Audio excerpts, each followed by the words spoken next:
Ou seja, para a tristeza, para o desespero da Eliane, para o desespero da velha imprensa, etc., eu vou explicar devagar. Eu vou explicar em inglês para você entender. Game over.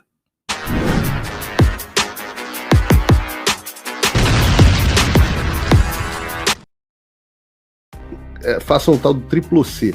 Curta, comenta e compartilhe. Você pode fazer essas 3 coisas que ajudam o algoritmo a aparecer. Mas eu não estou brincando não, pessoal. Dá uma paradinha agora de 1 segundo e clica no joinha. É importante que você faça isso. Porque se você não fizer, inclusive atrapalha o vídeo. Parece que o vídeo é menos relevante. Então, conluio. Ah, mas Paulo, o Tribunal de Contas não é o STF. Meu filho, algo não pode ser um ilícito penal e não ser um ilícito administrativo ao mesmo tempo. Você imagina se você fosse, por exemplo, acusado de sonegação de impostos e, no entanto, criminalmente, e aí você entra lá na Receita Federal e a sua situação consta como regular. Esse seria o absurdo que a gente está vivendo agora. Simplesmente não existe. Simplesmente não existe. O que o Tribunal de Contas está dizendo, não existe lei, a gente não tem como dizer que o bem é público, e ora, se não tem como dizer que o bem é público, não tem como você responsabilizar o Lula, o Bolsonaro, o Figueiredo, o Fernando Henrique, a Dilma, ou quem quer que seja.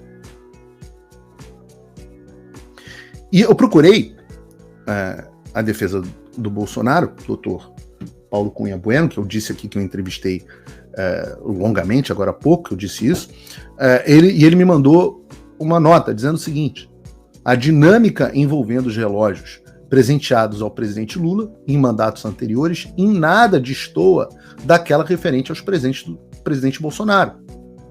Eu falei presidente Lula. Conforme a defesa vem sustentando desde o início das apurações, e ora reconhecido pelo TCU, um absoluto vácuo legal. E ele disse isso aqui. Vácuo legal, que não permite fazer qualquer imputação de ilegalidade na destinação de bens aos acervos privados de quaisquer ex-presidentes, situação que, de há muito, deveria ter sido objeto de normalização pelo Poder Legislativo. Ora, é de fato o Poder Legislativo que determina se é crime ou se não é crime, que muda a lei. O normal, e é por isso que a decisão do TCU é confusa em relação às decisões anteriores, mas é porque falta lei. E se não há lei, não há o que reclamar. Continua o Paulo Cunha Bueno, doutor Paulo Cunha Bueno. De qualquer modo, o presidente Bolsonaro, tão logo deu-se o questionamento da situação de seu acervo pelo TCU, houve por bem e de forma espontânea requerer que os presentes discutidos ficassem custodiados pelo próprio Tribunal de Contas, até que a decisão final sobre a sua propriedade, ou seja, o Tribunal de Contas está lá com os presentes, ao contrário do relógio do Lula. Agiu, portanto, com absoluta boa-fé, até porque não lhe cabia decidir sobre a destinação pública ou privada de presentes oferecidos, mas ao gabinete técnico, evidenciando que jamais pretendeu locupetar-se indevidamente. Ou seja, para a tristeza, para o desespero da Eliane, para o desespero da velha imprensa, etc., eu vou explicar devagar. Eu vou explicar em inglês para você entender. Game over. Pelo menos em tese. E eu vou dizer em tese porque não dá para a gente fingir, da mesma forma que não dá para fingir que a Globo News é uma emissora de jornalismo, não dá pra gente fingir que o Brasil vive debaixo da lei. Se isso fosse nos Estados Unidos, com todo o ativismo judicial, e eu explico que o que nós temos no Brasil não é ativismo judicial, com todo o ativismo judicial que há nos Estados Unidos, havendo essa decisão, você falaria, realmente acabou em tese. Mas da mesma forma que não dá pra fingir que a gente tem jornalismo na Globo News, não dá pra fingir que a gente tem justiça no Supremo Tribunal Federal. Seria ridículo da minha parte acreditar que o Supremo Tribunal Federal faz justiça, né? A essa altura do campeonato, pelo amor de Deus. Mas pelo menos,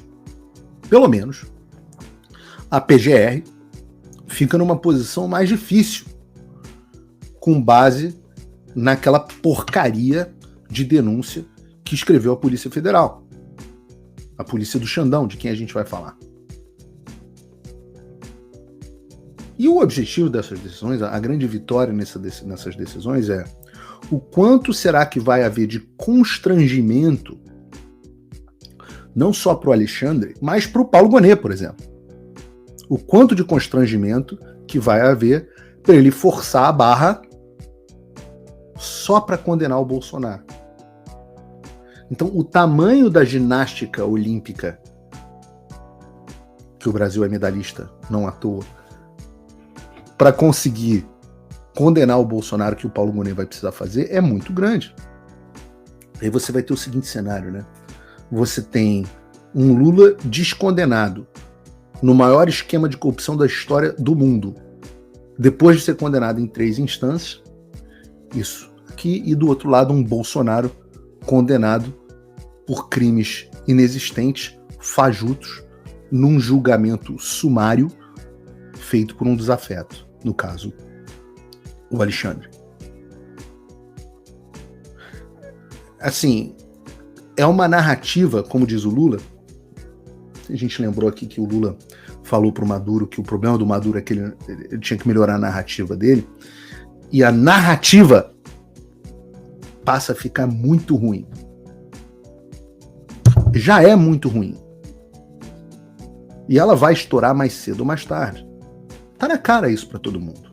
A Folha de São Paulo, o Estadão, semana passada a gente botou o Glenn Greenwald aqui na reportagem. Essa semana, uma reportagem, uma coluna gigantesca no Estadão, e publicação num lugar, publicação no outro, diálogo, que a gente sabe, todo mundo tá vendo que isso vai estourar. No meio jurídico, da mesma forma que havia um consenso no meio jurídico que a Lava Jato tinha metido os pés pelas mãos, eu digo que há um consenso jurídico hoje de que o Alexandre de Moraes meteu os pés pelas mãos. É um consenso que passa, inclusive,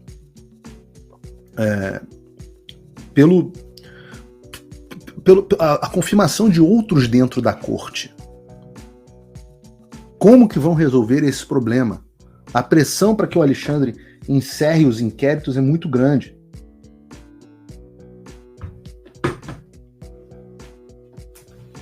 Muito grande. O que fazer? Né? E a dúvida é, será que o Paulo Gonet vai... Uma pessoa que você pode gostar, você pode não gostar, etc. Mas é indiscutível que ele tem uma trajetória respeitável no Ministério Público. Paulo Gonet tem essa trajetória, não sei se é respeitável, mas proeminente no Ministério Público.